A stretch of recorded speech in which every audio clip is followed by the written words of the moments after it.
Je suis à Greensboro, une ville à environ 1h30 par train de Raleigh, la capitale de la Caroline du Nord. La Caroline du Nord est un des 7 États pivots qui sont cruciaux pour Kamala Harris, comme pour Donald Trump, pour remporter l'élection présidentielle américaine. La Caroline du Nord est un des plus gros, avec 16 grands électeurs.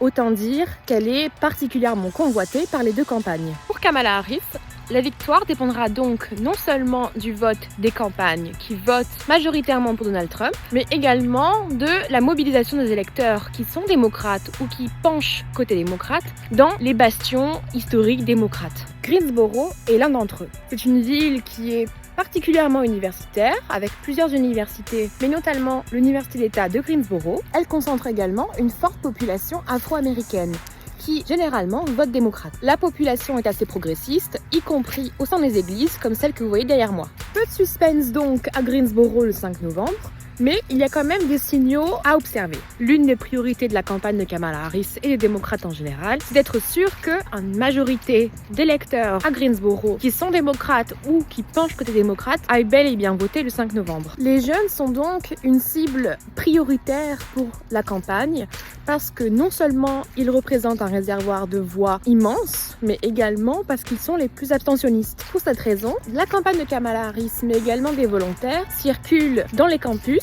et notamment celui de l'Université d'État de Greensboro, pour encourager les jeunes à s'enregistrer sur les listes électorales et à voter. Ces campagnes de mobilisation sont essentielles pour informer des électeurs qui ne suivent pas les règles électorales ou sont un petit peu désintéressés de la politique en général. Mais il n'y a pas que le manque d'information qui justifie l'abstention des jeunes. Cette année, plus que jamais, les démocrates font face à un obstacle majeur pour convaincre les jeunes d'aller voter. Cet obstacle majeur, c'est la guerre à Gaza, qui continue depuis plus d'1 an.